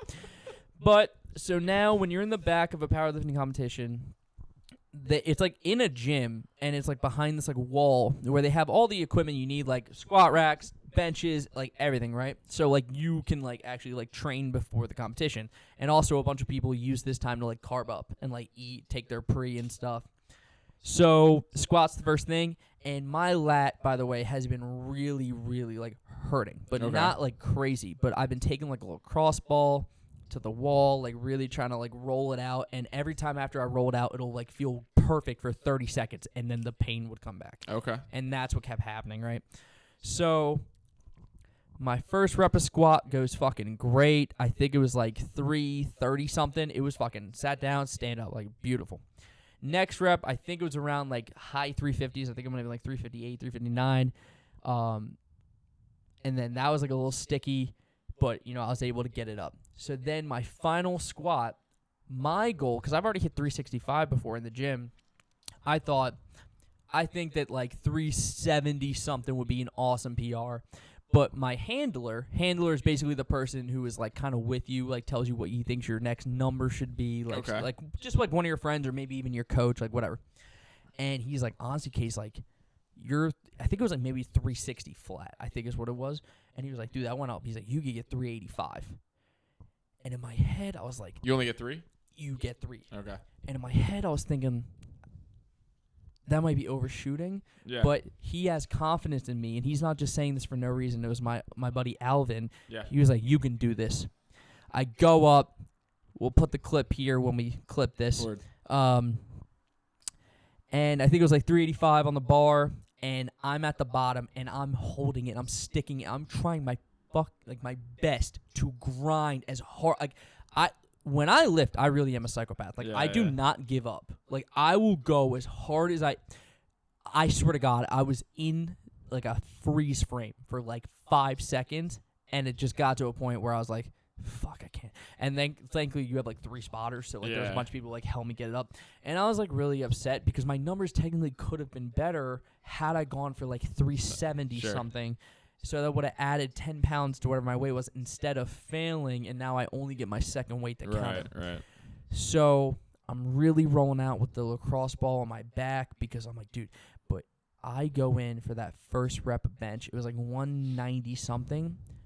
I get this up, but I'm really starting to feel in pain now. Okay. Like it's like pulse. It's getting bad to the point where my handler is like, yo, like let's go for 211, and I'll be honest with you, I was like, I don't even know if I can do that right now. Like, I really wanted to go for like 204 or something. Did you tell them you were in pain? Yeah, everyone knew, but he was like, I think you can grind through this. And here's the thing, once you choose a weight, if you fail on your next attempt, you cannot go down. Okay. So you either can stay or you go up. So dude, I went to 211 for like a strict bench. I could not hit it. So I had no choice but on my third attempt to try again, and it hurt so fucking bad, and I just could not do it. So going into deadlifts, I knew like, yo, if I'm gonna save my numbers at all, I need a big pull. But I'm in fucking pain. I'm like hurting bad, but again, psychopathic, like whatever, I'm gonna go through it. So first rep of deadlift was like 445. Fucking flew off the ground. Like I was like, wow, okay. But again, put that bar right back down. I'm walking to the back. It fucking hurts so bad. Right. But I'm like, it doesn't matter. I got to get through this. I roll out with a lacrosse ball again. Go back out there. It was like high 460s, I think.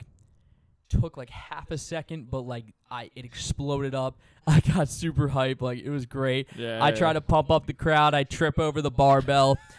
In the fucking post that I think I posted later on my fitness Instagram, I conveniently left that part cut out. Nice. You know, no one needs to know.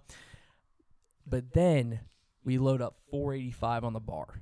And I'm like really like excited, but I am in so much pain. So like I'm literally picking like I'm going to leave it all out on the court. You know what I mean? I'm going to leave it all out on the platform. Like, I got to try this. And it's starting to really hurt. But I have these headphones on. I'm fucking dialed in. My buddy has smelling salts. I'm fucking, like, anything I could fucking do. I'm just fucking hyping myself. I'm like, dude, I told myself I'm going to be so fucking angry that it doesn't fucking matter. And I'm just going to pick this shit up. In the video, I go up to the bar. I get slightly stuck halfway through. I kind of hitch down, but I get it right back up. But in the sport of powerlifting, that's considered like a hitch, which is basically like the way it works is if you're going to pass a lift, there's like 3 lights. If you get at least 2 white lights, that's a pass. But if you get 2 red lights, that's a fail. And, you know, I was able to get it up. One judge agreed that I got it up, but I got 2 reds. Okay. So it did not end up counting.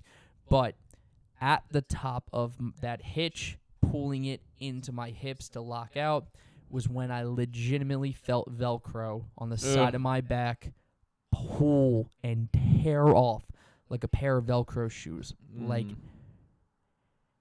and there's a moment where I'm numb. Okay. And nothing hurts. Yeah, adrenaline.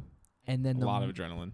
so much adrenaline. But then the moment I notice I get the 2 reds, I'm like, oh my God, I failed.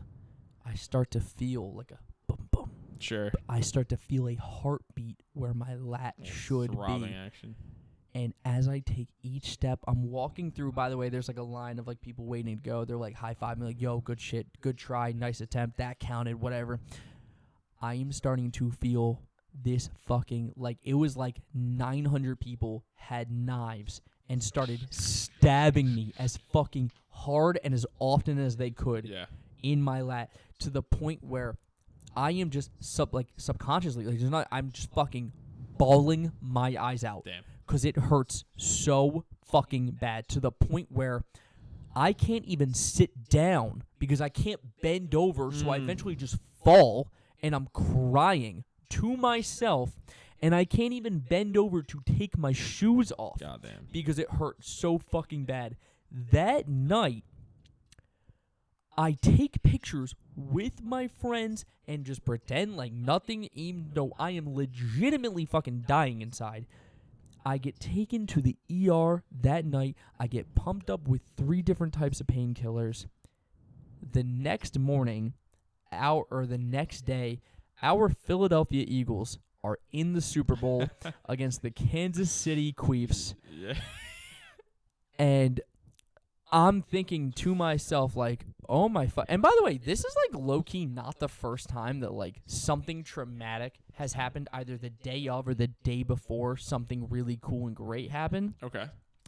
A quick example of that is when I was with this girl for like 3 months, and then on the day of our mom's birthday and the day of your going away party, she breaks up with me. Yeah. And I was like fucking like in turmoil, like in pain. I was like, oh my fucking God, I can't believe that just happened. And I'm also supposed to go to this event for you and for mom. It's facts. And then flip side, Super Bowl, I'm supposed to be the fucking happiest I can be. Dude, Denise fucking stays over. She has to I'm going to cut you off on the Super Bowl, actually. I do want to say this because I think it's a super important thing about her. One of the coolest things, so I was there, so me and Kyle went to watch her powerlifting comp. Yeah. And Denise was there, me and some of your friends and shit like that. It was all good. Probably, I didn't really hang out with her a lot. Yeah. So, but I think it's important to actually say. One of the 100%. coolest things about that moment, about your whole thing, was how she was like locked into the competition just watching and stuff. Yeah. But she really didn't encroach on your territory during this time, and you were like laser locked into a competitive thing.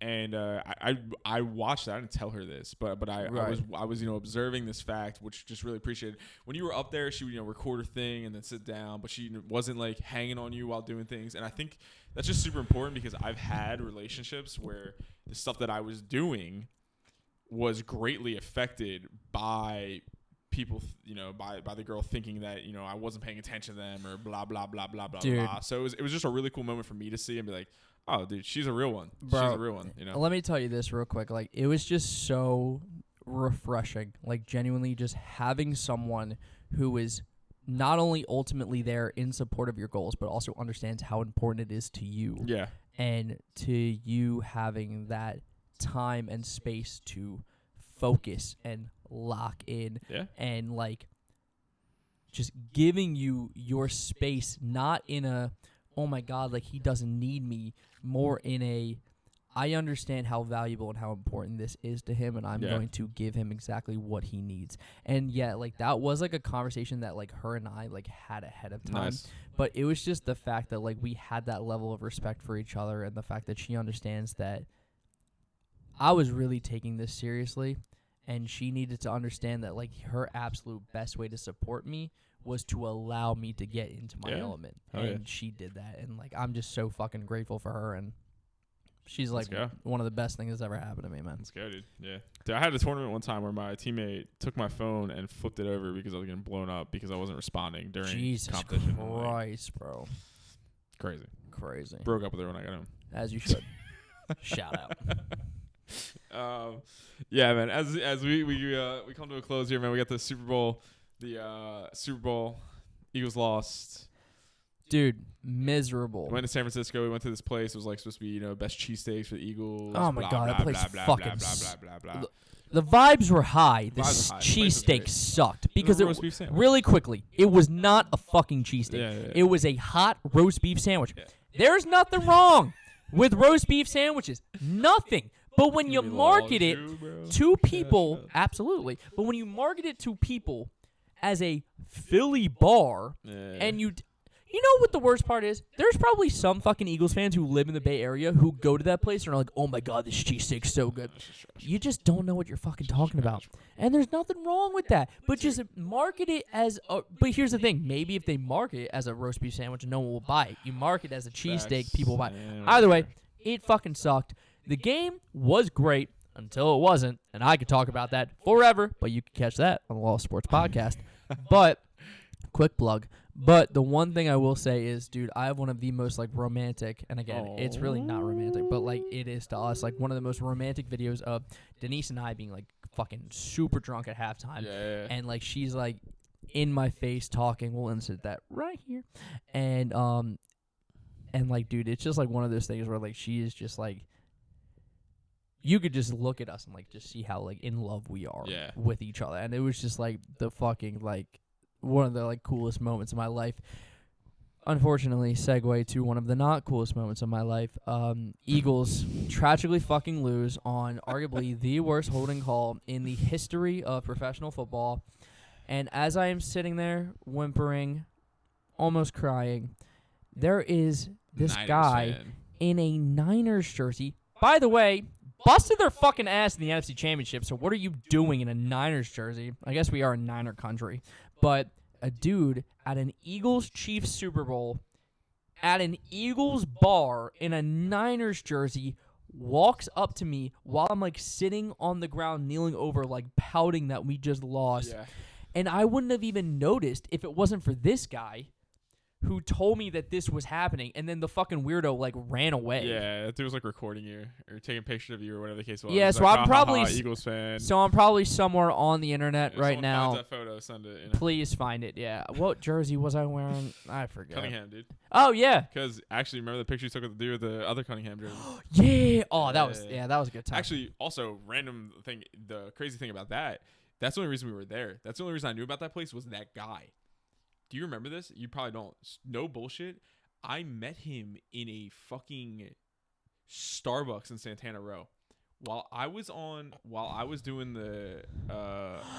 I do remember this. this Guy was walking around with like a decked out Eagles jacket, like one of those like starter stitch things, jacket kind of thing. Yeah. And I was like, yo, dude, like, what's up, man? Like, go Birds, whatever. Talking to him for a little bit, and he was telling me, he's like, hey, you need to go to Jake's when that was the bar that we were at in there, and then that dude was there in a Cunningham jersey. Yes. Yeah, that was. And then we got a cool picture together. That was awesome. Pretty dope. Good stuff. But I think right here it's probably a good spot to wrap up. Wrap this up, man. The end of let me I'll end the San Jose tenure, dude. Like, this is just really, like, getting towards the end. We've went a long time, but it's been great. We get back from this. I basically, I'm coming off the surgery. I give you all my 2 months. Real. Yeah. Our lease was up in April. So actually, I think no, I definitely did it probably before that Super Bowl. Then, like, beginning of February, I was like, hey, like, just so y'all know, I'm not renewing this lease. I'm leaving, and I started looking for jobs in San Diego. And that was kind of like, like, we had all these fun events and stuff of that nature, which was great. But like you said in the beginning, man, these were it was fun. But there was something of, like, hey, it was time for me to move on. It was time for me to do my thing. And I'm happy I did, man. I love where I'm at right now, and it was a great transition. And got away from the Cats. Dude, 100%. And also this. What did I tell you before we left, actually? As I'm leaving. My fault. I'm going to catch you one more time. One more thing. Let's end this. Basically, so Ryan had one more. As I'm leaving, man, deep conversation. I packed up my stuff in a U-Haul. I drove it down there. I took a one-way flight back to San Jose to pick up my car and drive that back down. But before I left, man, I really talked to Casey, and I was like, listen, dude, like, love you, dude, all this good stuff, but you have been an absolute shitty roommate, right? And I think, you have this new girl that you're clearly in love with and stuff like that. You're about to move in with her. You guys are planning on, like, getting your apartment. And I basically was like, listen, dude, like, do not lose this girl because you're a shitty roommate. 100%. And I mean, from what I see, it looks like you're not. Yeah, I think y'all have a great apartment, great dog. Yeah, I think I figured things out, man. But like I said, dude, it really quickly, it kind of got back to that conversation where you basically said like you still loved me, but you were done with me. But Yeah. it was one of those conversations where not only did I realize like a lot of my faults and like I knew how to correct them and understood that like, you know, if I want to continue to be in a great relationship with this person, I have to have a great relationship with myself and respect myself, take care of myself and take care of those around me and take care of the, you know, objects around me, you know what I mean? Housing, couch, whatever the fuck, you know what I mean? Sure. And whether you realize it or not, man, in those moments, like you were very instrumental in the man that I've become today and who I plan on sharing that with the world. So yeah, brother. I really appreciated that.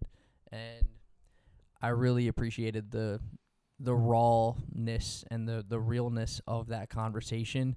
And, you know, there was a long time in my life where I was just convinced you fucking hated me. And this is real, and we'll definitely get into episodes about this. But, like, for, like, the first 18 years of my life, I was, like, convinced that, like, you fucking couldn't stand me. But what it really was, it was you trying to make me a better person and me taking it as, like, an attack. And, like, taking it... And I was also, like, a very sensitive person. Yeah. But there were a lot of times where you were genuinely just trying to help me become a better man and a better person, and I just took it as like he fucking hates me and he thinks I do everything wrong. And then one day I just realized I was like, oh, this guy's not that bad, and he's actually great, and I love him. And Love you too, man. That's really when we, you know, I would say got a lot closer. I would say. Dude. Hey, man, you know, it was, everything happens for a reason, dude. The cats are over with at this point, and it feels like it just happened, but it was so long ago. Yeah, dude. Well, you know, on to the next one, on to the next episode. Lawless Brothers Radio podcast. It's been a blast, Case. 100%. My name is Casey. I'm Ryan. Peace. Peace.